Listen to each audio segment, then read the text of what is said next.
Good morning friends. पिछली class में हम लोगों ने फीटर फर्स्ट ईयर के कुछ क्वेश्चंस किए थे, तो आइए उसी को आगे लेकर के चलते हैं। आपको मैंने पिछली क्लास में एक होमवर्क दिया था। क्या था? बोला गया था क्यों फाइलों के कटिंग फेसेस को लंबाई की साइड से थोड़ा बेवल किया जाता है। आपको मैंने कहा था कि जो हम फाइल होता है वो कुछ क्या होता है, आगे के साइड, नोटिस कीजिएगा क्या होता है, इस टाइप का कुछ होता है और थोड़ा ये बेवल होता है। सॉरी,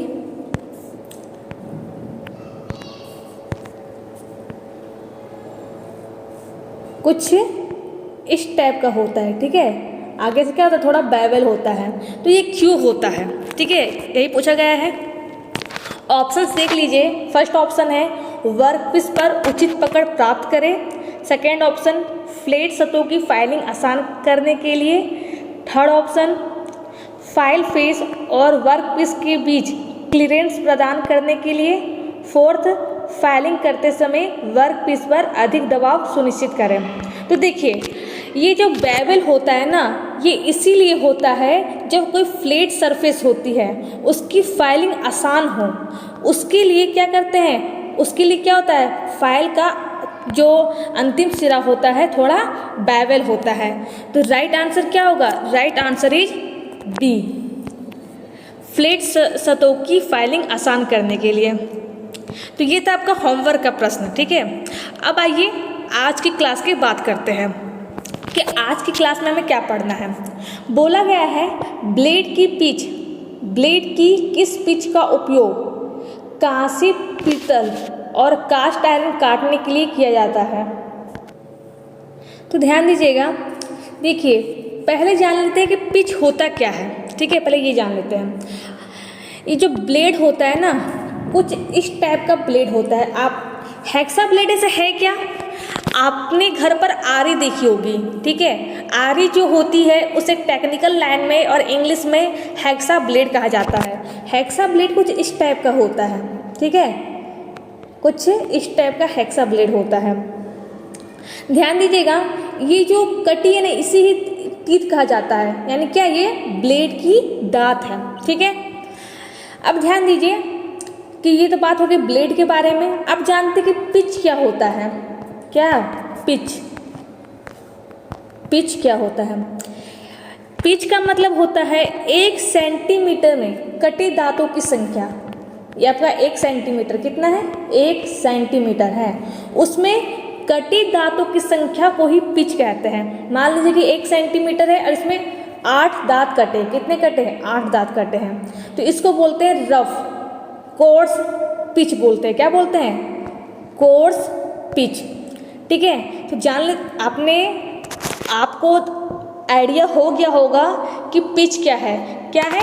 1 सेंटीमीटर में कटे दांतों की संख्या को ही पिच कहते हैं, ठीक है। तो वही बोला गया है कि ब्लेड की कौन सी पिच का उपयोग हम लोग कांसा, पीतल और कास्ट आयरन काटने के लिए करते हैं।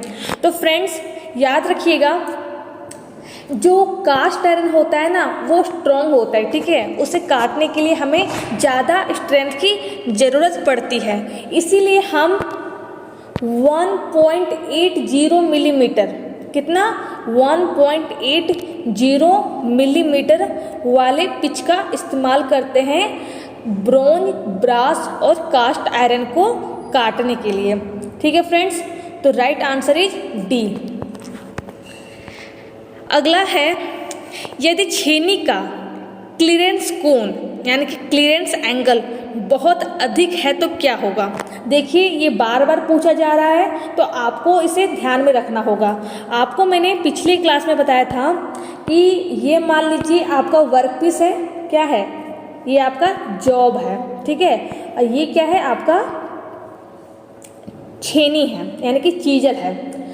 ये क्या होता है? क्लीयरेंस एंगल होता है, और ये आपका रेक एंगल होता है। क्या होता है? सॉरी, रेक एंगल होता है, ठीक है। तो वही बोला गया है कि अगर क्लीयरेंस एंगल यानी ये एंगल ज़्यादा हो, क्या हो, यानी कि मान लीजिए कि ये एंगल ज़्यादा हो तो क्या होगा। ऑप्शंस देख लेते हैं। फर्स्ट ऑप्शन है छेनी स्लिप करेगी। सेकेंड ऑप्शन है सतह पर गड्ढा कर देगी। थर्ड ऑप्शन है कटिंग एज टूट जाएगी। फोर्थ ऑप्शन है सतह से भारी धातु निकालना। तो देखिए आपको मैंने की बोला कि क्या होगा, क्लियरेंस एंगल अगर ज़्यादा होगा, 2 पॉइंट को ध्यान में रख लीजिए आप। अगर क्लियरेंस एंगल ज़्यादा होगा तो ये क्या करेगी, सरफेस पर गड्ढा कर देगी। और अगर रेक एंगल ज़्यादा होगा, देखिए ध्यान दीजिए, अगर आपका क्लियरेंस एंगल ज़्यादा होगा, यानी कि मान लीजिए ये एंगल यहाँ पर आ गया है, तो क्या करेगी, ये चिपिंग नहीं करेगी, ये ऑपरेशन नहीं करेगी, ये क्या करेगी, सरफेस के अंदर चली जाएगी। लेकिन अगर रेक एंगल ज़्यादा होगा तो ये क्या होगी, इस जॉब में स्लिप कर जाएगी। ठीक है, इसका आंसर हो जाएगा सतह पर गड्ढा कर देगी। Right answer is B. Next, किस प्रकार के हथौड़े का उपयोग रिवेटिंग उद्देश्य के लिए किया जाता है? तो पहले जान लेते हैं कि रिवेटिंग होती क्या है। देखिए रिवेट जो होता है, क्या होता है, रिवेट जो क्या है, आपका टूल है।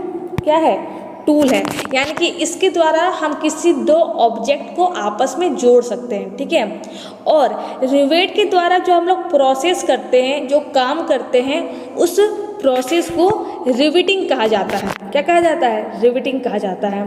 तो वही बोला गया है कि रिवेटिंग के लिए हम लोग किस हैमर का उपयोग करते हैं। देखिए आपका ये 2 सीट है, सीट मेटल है, इसमें क्या करनी है, हमें रिवेटिंग करनी है।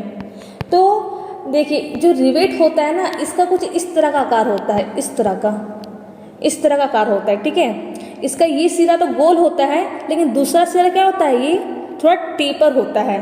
तो इसको क्या करते हैं, जब रिवेटिंग करते हैं ना, तो इसको भी इसी आकार में चेंज करते हैं।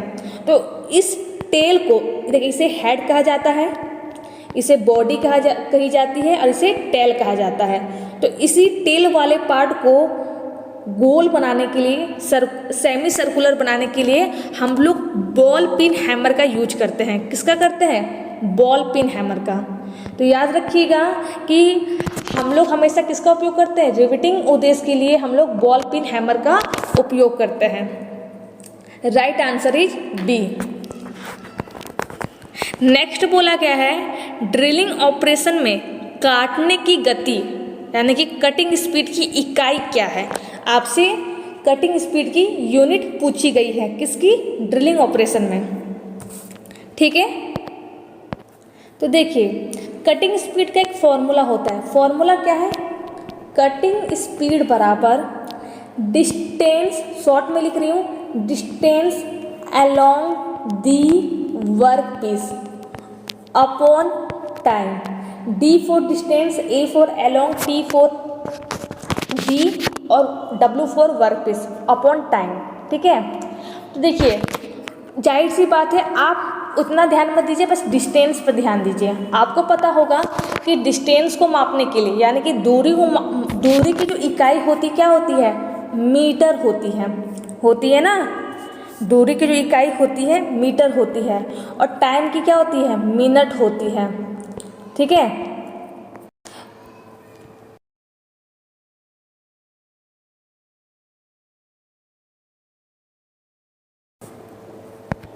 क्या होती है, डिस्टेंस को, यानी कटिंग स्पीड बराबर distance along the work piece upon time. तो डिस्टेंस को यानी कि दूरी को मीटर में मापते हैं और टाइम को मिनट में मापते हैं। ठीक है, इसे मापते हैं मिनट में। तो याद रखिएगा कि जो कटिंग स्पीड की जो इकाई होती है वो क्या होती है, मीटर पर मिनट होती है। क्या होती है, मीटर पर मिनट, यानी कि right answer is C. Clear है। नेक्स्ट बोला गया है, ड्रिल में एक्स के रूप में चिन्हित भाग का नाम क्या है? ये आपको भाग का नाम दिया गया है और इसका एक्स नाम दिया गया है और आपसे पूछा गया है। ठीक है, तो ध्यान में रखिएगा, इस एक्स भाग को बोलते हैं लिप बोलते हैं। क्या बोलते हैं? इसे लिप भी बोला जाता है और कटिंग एज भी बोला जाता है। ठीक है, यानी कि ये भी आपका लिप है और कटिंग एज है, और ये भी लिप है और कटिंग एज है। तो आपका राइट आंसर हो जाएगा ए, लिप। ड्रिलिंग मशीन में एक्स के रूप में चिन्हित भाग का नाम क्या है?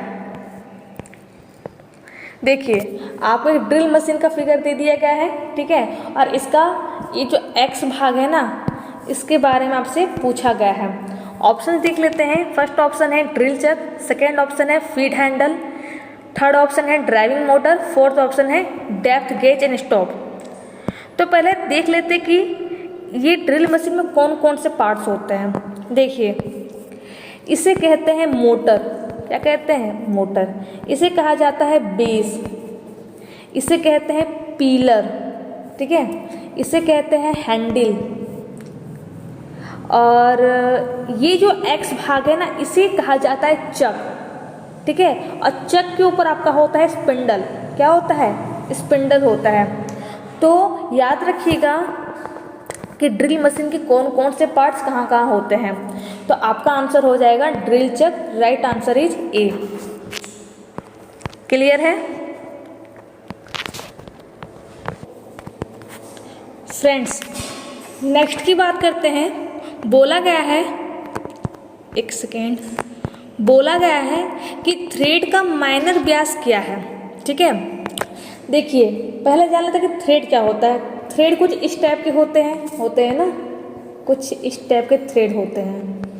ठीक है, ये आपका मेजर डायमीटर होता है, ठीक है, मेजर डायमीटर होता है, और ये आपका माइनर डायमीटर होता है। यानी कि मेजर का मतलब कि बड़ा व्यास होता है, और ये आपका छोटा व्यास होता है। मेजर यानी बड़ा और माइनर यानी कि छोटा। तो आपसे पूछा गया है कि माइनर व्यास क्या है। ठीक है, आपसे यही पूछा गया है। तो ध्यान दीजिएगा, ये क्या है? थ्रेड है, इस टाइप का थ्रेड है। ये MD यानी कि मेजर, और ये स्मॉल m यानी कि माइनर। तो माइनर डायमीटर का एक फॉर्मूला होता है। क्या होता है? सॉरी, माइनर डायमीटर का, स्मॉल m का फॉर्मूला होता है major diameter -2 into depth of thread. देखिए, एक सेकेंड, ये रफ हो गया। देखिए, ये देखिए, ये क्या है? इसकी गहराई है। किसकी गहराई है?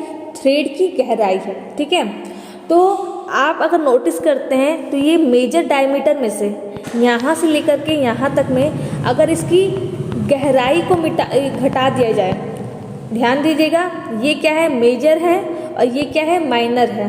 क्या है? ये माइनर है। अगर हमें ये निकालना है, क्या निकालना है? जहाँ मैं उंगली रख रही हूँ वहाँ ध्यान दीजिएगा।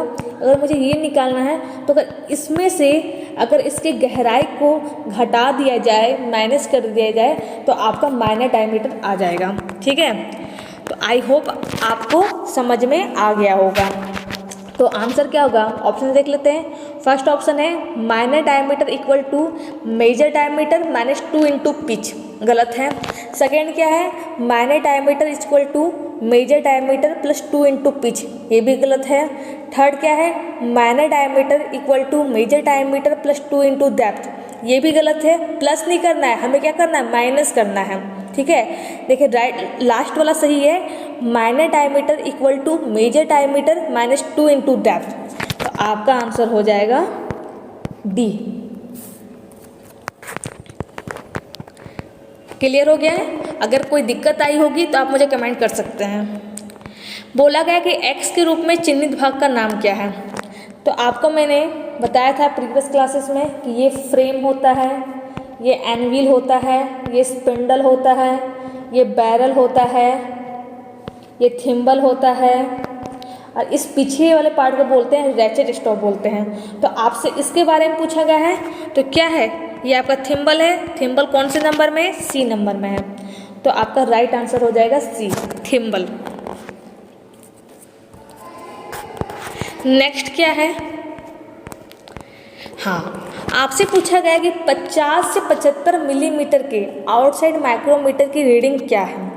तो फ्रेंड्स, ये आपका होमवर्क है, आपको इसे कमेंट करना है और बताना है। अगले क्लास में तो मैं बताऊंगी ही, लेकिन कोशिश कीजिएगा, अगर हो पाएगा तो ज़रूर बनाइएगा और कमेंट कीजिएगा। तो फ्रेंड्स, ये था आज का क्लास। अगर क्लास अच्छा लगा हो तो आप इस वीडियो को लाइक कर सकते हो, और कहीं भी समझने में दिक्कत आई हो या प्रॉब्लम आई हो तो आप मुझे कमेंट भी कर सकते हो। Thank you.